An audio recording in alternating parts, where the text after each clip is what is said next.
Quindi c'è un ritardo di quasi 30 anni. Dopo 30 anni qualcuno si è svegliato, come al solito, ad un anno dalla campagna elettorale e ha presentato questo regolamento.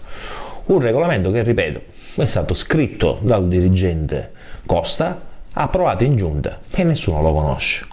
Nessuno lo conosce. Non lo conoscono i consiglieri comunali, non lo conoscono gli operatori del mercato, non lo conoscono le associazioni di categoria, non lo conoscono i produttori, non lo conosce nessuno. È stata scritta in una stanza da qualche dirigente e adesso si pensa che questo sia il modo migliore per andare avanti col regolamento. No, non è così, perché un regolamento si concerta con le parti. Tra l'altro c'era già una bozza di regolamento che era stata stipulata era già stata scritta dalla Vittoria Mercati, una bozza di regolamento che era già stata condivisa da tutti gli operatori, Quella bozza è stata strappata, messa di lato, inutilizzata, non si sa neanche per quale motivo. E ne è uscita una bozza tutta nuova. Perché? Perché non si cerca realmente di dare sviluppo a questa città? Perché si cerca sempre di andare contro il mercato ortofrutticolo? Oggi il mercato ortofrutticolo è al centro di speculazioni mediatiche. Prima l'Umia, poi la Commissione Nazionale Antimafia.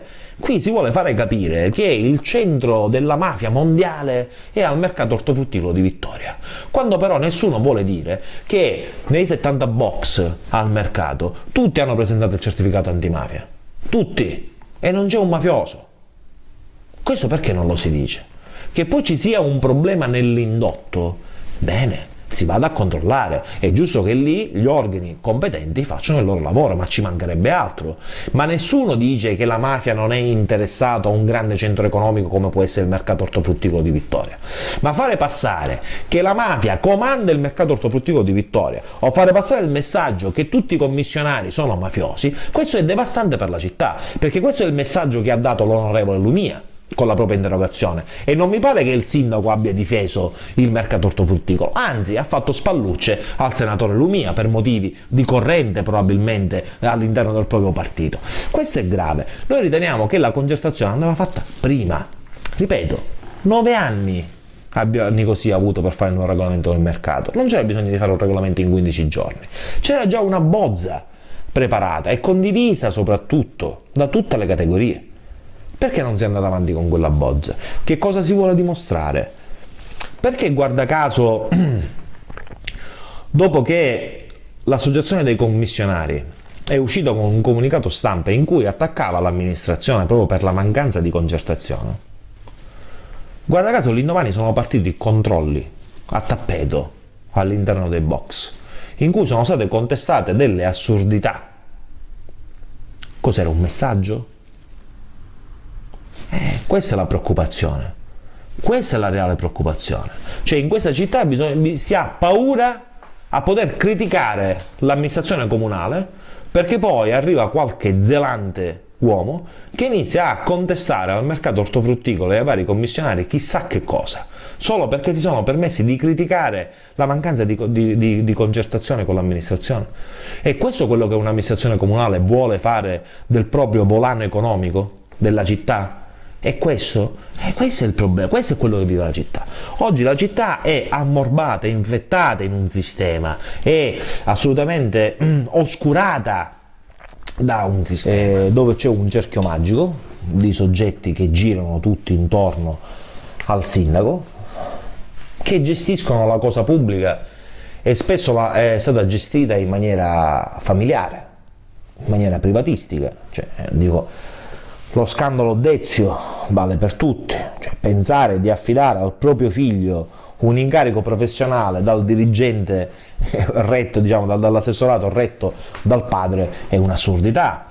O pensare ancora che la gestione dei servizi sociali, dove praticamente milioni di euro vengono affidate a un raggruppamento di cooperative che vincono i bandi con ribassi d'asta dello 0,50 o dell'1%, e guarda caso in queste cooperative sono amministrate da familiari, mogli, madri, di assessori ed esperti di questo comune, e assessori ed esperti al settore, cioè assessori ed esperti ai servizi sociali, cioè questa è una follia. Cioè io ricordo che, guardate che per molto meno scoppiò il caso di Roma Capitale, di Mafia Capitale a Roma, per molto meno.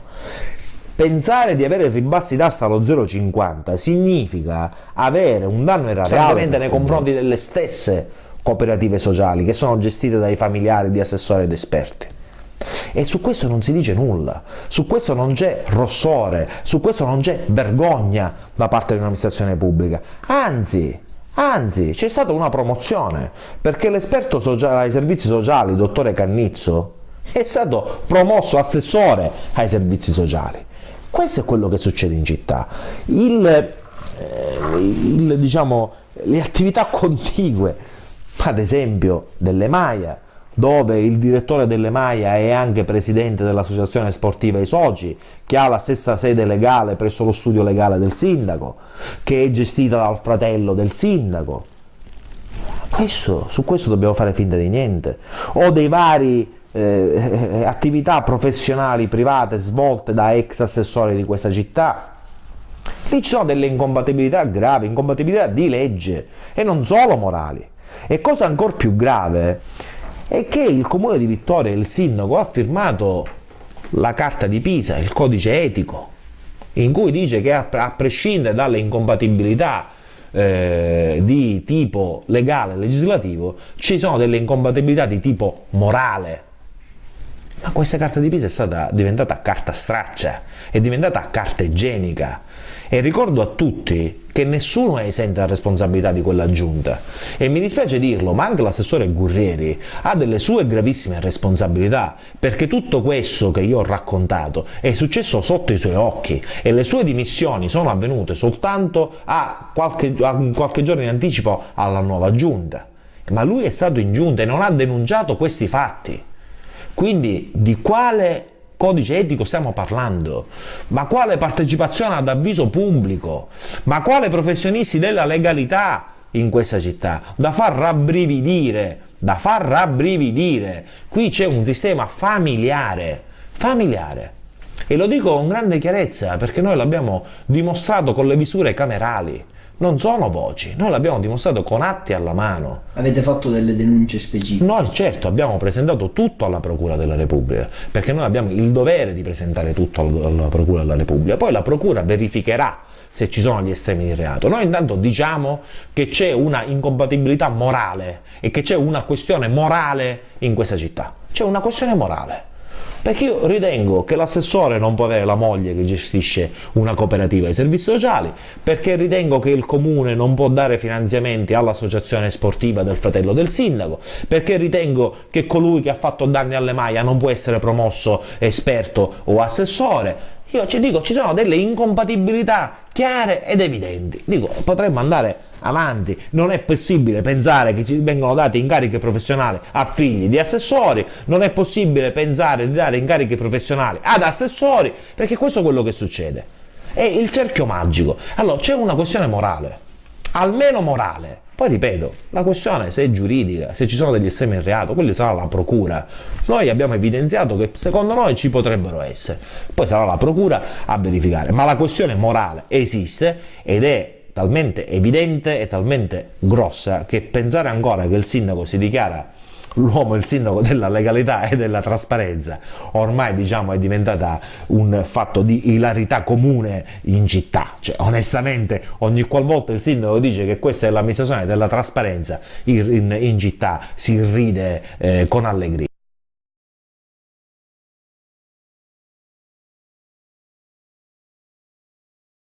Io ritengo che intanto è stato grave l'atto di non approvazione della commissione d'indagine. Noi abbiamo fatto un discorso molto semplice: c'è qualcosa che alle Maia non va.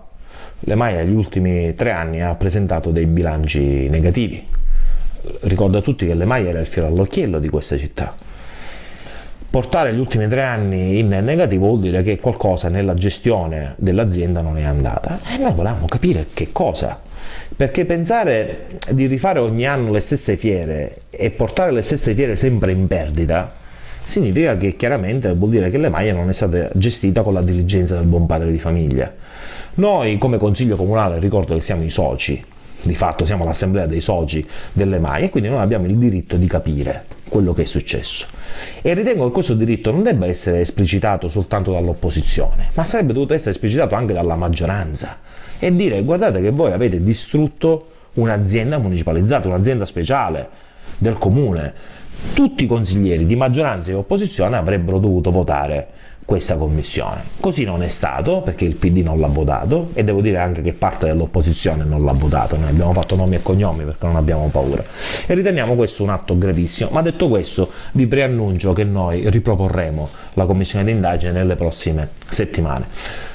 In risposta a quello che dichiara il sindaco, in sé le parole del sindaco sono assolutamente contraddittorie, perché se è vero che non c'è bisogno di una commissione d'indagine, allora avrebbe dovuto lui controllare prima che si arrivasse al default dell'EMAIA, perché ricordo che il CDA dell'EMAIA, cioè il consigliere d'amministrazione dell'EMAIA, viene nominato dal sindaco, che poi nomina il direttore, quindi sono uomini di fiducia suoi. E tanto è vero che basta andare a vedere gli ultimi nominativi della gestione degli ultimi 10 anni dell'EMAIA. Partiamo da Salvatore Di Falco, oggi presidente del Consiglio Comunale ed ex segretario del Partito Democratico di Vittoria, quindi uomo di fiducia del sindaco. Parliamo dell'ex direttore dell'EMAIA Angelo Fraschilla, oggi tesserato del PD nonché esperto del sindaco, quindi uomo di fiducia del sindaco. Paolo Sbezzo, candidato nelle liste del sindaco e nonché presidente dei Soci, l'associazione sportiva gestita anche dal fratello del sindaco Fabio Nicosia, quindi uomo di fiducia del sindaco Nicosia, nonché per ultimo, dulcis in fundo, è Giovanni Denaro, presidente provinciale del Partito Democratico ed ex presidente dell'EMAIA fino al 31 dicembre 2014, nonché neo esperto all'agricoltura del comune di Vittoria, quindi altro uomo di fiducia del sindaco Nicosia. Se il sindaco Nicosia ritiene che la commissione di indagine non era opportuna o inutile, avrebbe dovuto controllare lui, quindi c'è una sua responsabilità, una culpa in vigilando da parte del sindaco, che non ha controllato, anzi ha messo i suoi uomini che hanno fatto danno in quell'azienda, che l'hanno portata al default.